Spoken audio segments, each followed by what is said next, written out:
Welcome to Ojuku News Channel. I am Marian Enejo, where truth meets clarity. In today's video, we dive into the pressing issue shaking Nigeria's foundation, the tragic killings in Benue State, and why the Indigenous People of Biafra, IPOB, believe these massacres are directly tied to the continued detention of their leader, Mazi Nnamdi Kanu. Stay with us as we uncover the political, ethnic, and legal dynamics involved. Benue State has once again become the center of mourning. Dozens of lives have been lost in a series of violent attacks blamed on suspected armed herdsmen. Entire communities have been displaced, and survivors are crying for justice. The frequency and brutality of these killings have raised questions, not just about security failure, but about the motive behind these attacks. Following these killings, IPOB released a powerful statement. According to their spokesperson, Emma Powerful, the blood of the innocent is crying out, and the silence of the world, especially the Nigerian government, is deafening. The blood of the innocent is crying. The plan to destroy indigenous people and take their land is active again because Nnamdi Kanu is not free.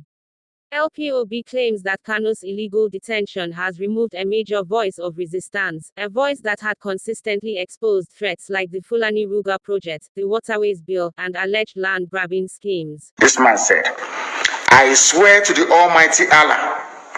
Translate for you. It's on my Twitter. I don't know if it's on my Facebook page. That is why, because of these things, that is why Facebook is busy blocking, banning, suspending people. What did this man say? I'll take off my glasses to read. This man said, I swear to the Almighty Allah, that is the government, the same APC government that our brother was talking about earlier, that gave us arms. I am saying this for people that believe in one Nigeria. That is why I'm... Who are they? Who created this Nigeria? Who created these people that cannot reason very well? Let me read what this man said. I swear to the Almighty Allah, that is the government, that is APC government, so-called Buhari government, that is giving arms to us. Fulani don't know what gun is. We are only herdsmen. Cows don't give birth to guns. I swear to Allah, we are on our own, and the government gave us AK-47. I am not afraid to say the truth. Bishop Coker, are you listening? You can remember that when Nnamdi Kanu was still on his broadcast, there were no attacks like this, because he frequently exposes the roots of all these crimes. To understand this in the IPOB's angle, from the viewpoint, we need to go back.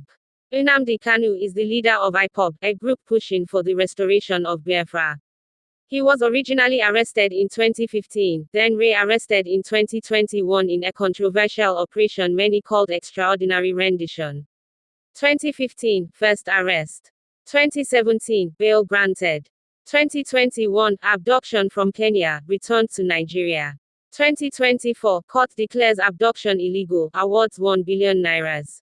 Despite court rulings in his favor, Kanu remains in detention. IPOB argues that this is not just a legal case, but a political one aimed at silencing dissent and enabling genocide. According to IPOB, when Kanu was active, he consistently warned about herdsmen infiltration, arms movements, and covert plans to Islamize or dominate minority Christian communities. His radio broadcasts and international advocacy were seen as a threat to those agendas. His voice was a protective shield. Now, Fulani neo-colonial forces are now emboldened every place. The video you see playing now, on the background, is a recent testimony of what is now known as a breaking news in Anambra State. Reported of recent explosive scene in one of Anambra's markets, which is still speculating around all corners of the state that a suspected set of people has just planted the explosive, which is also still under investigation. I wonder what the state governor is doing about all this news. Let's hear from this video for more insights. According to IPOB, when Kanu was active, he consistently warned about herdsmen infiltration, arms movements, and covert plans to Islamize or dominate minority Christian communities. His radio broadcasts and international advocacy were seen as a threat to those agendas. His voice was a protective shield. Now, Fulani neo-colonial forces are now emboldened every place. The video you see playing now, On the background is a recent testimony of what is now known as a breaking news in Anambra State. Reported of recent explosive seen in one of Anambra's markets, which is still speculating around all corners of the state that a suspected set of people has just planted the explosive, which is also still under investigation. I wonder what the state governor is doing about all this news. Let's hear from this video for more insights. What pains me most is that these people told us that they are going to bring, after buying enough weapons, they'll bring all those that have been put in disarray or driven away from Zamfara, Katsina, Zambisa forest, that they are all coming to locate themselves in Igbo land, that there's no security in Igbo land, that they will come there and then they will deal with us. And that the dumb man was just flippant. Maybe he took something. He said, "Do you know Ibadan? Lagos Expressway? We are in all the bush there. We're everywhere there. We're also in the south. So we are waiting for the slightest signal. We will finish you people and take over this land." So they claim that Nigeria belongs to Fulani. They said that is why we are afraid of. I've been talking about this open grazing and this RUGA. They have a plan.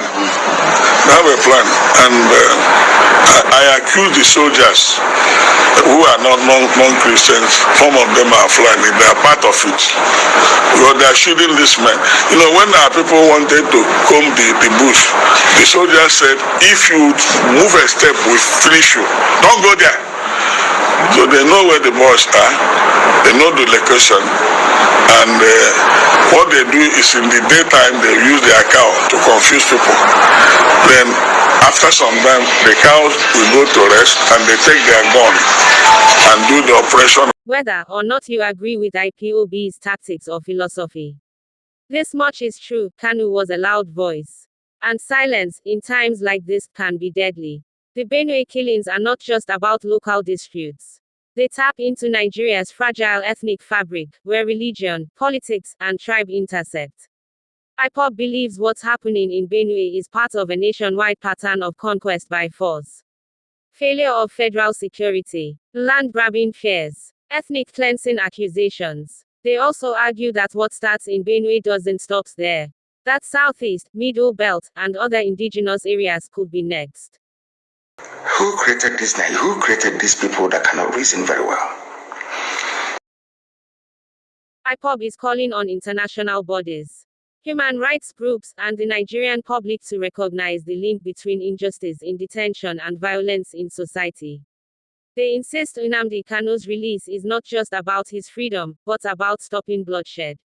Free Kanu now, and stop the killings. Will the government listen? Or will silence continue to cost innocent lives? Thank you for watching. What's your view on IPOB's claim? Is there a link between Kanu's detention and the violence in Benue? Let us know in the comments. Don't forget to like, share, and subscribe for more in-depth updates on Nigeria's most urgent issues.